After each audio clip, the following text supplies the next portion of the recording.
बुद्धिमान राजा। सालों पहले एक नगर में एक बुद्धिमान राजा राज्य करता था। उनकी बुद्धि और होशियारी की चर्चा दूर दूर तक थी। राजा कभी भी बिना सोचे समझे कुछ नहीं कहता और न ही किसी आरोपी की बात सुने बिना उसे सज़ा सुनाता था।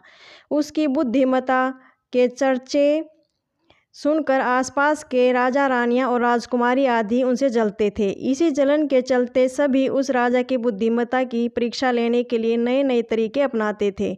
हर बार राजा दूसरे राज्य के शासकों द्वारा ली गई परीक्षा में खरा उतरकर खुद को होशियार और योग्य राजा साबित करता था। एक दिन राजा की परीक्षा लेने के लिए एक राजकुमारी आई। उसके हाथों में 2 फूलों की माला थी। दोनों माला में से एक असली फूल से बनी थी और दूसरी नकली से।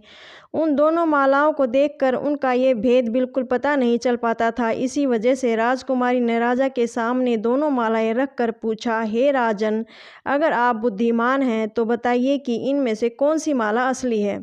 राज दरबार में बैठे सभी दरबारी माला को देखकर हैरान थे, क्योंकि किसी को समझ नहीं आ रहा था कि असली फूलों की माला कौन सी है। सभी सोच में थे कि राजा कैसे बता पाएंगे कि असली फूलों की माला कौन सी है।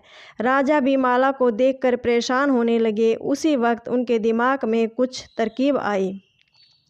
उन्होंने तुरंत अपने एक सेवक से कहा, बगीचे की खिड़कियों को खोल दो। सेवक ने बगीचे की खिड़की को जैसे ही खोला तो राजा ने देखा कि फूल में बैठी मधुमक्खियां खिड़कियों से राज दरबार में आ रही हैं। वो कुछ देर मधुमक्खियों को ही देखते रहे। जैसे ही एकाध मक्खी एक फूल की माला में बैठी, वैसे ही राजा ने कहा कि अब मैं बता सकता हूँ कि असली माला कौन सी है।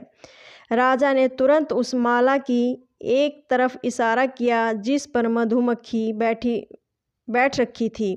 राजा की होशियारी देखकर दरबार में मौजूद सभी उनकी तारीफ करने लगे।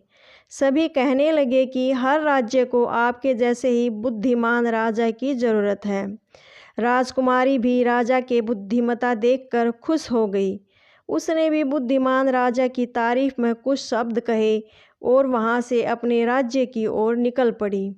इस कहानी से हमें ये सीखने को मिला, अगर व्यक्ति अपनी बुद्धि का इस्तेमाल करे तो वो हर प्रश्न का सही जवाब तलाश कर सकता है और हर मुसीबत का हल भी निकाल लेता है। Thank you for watching.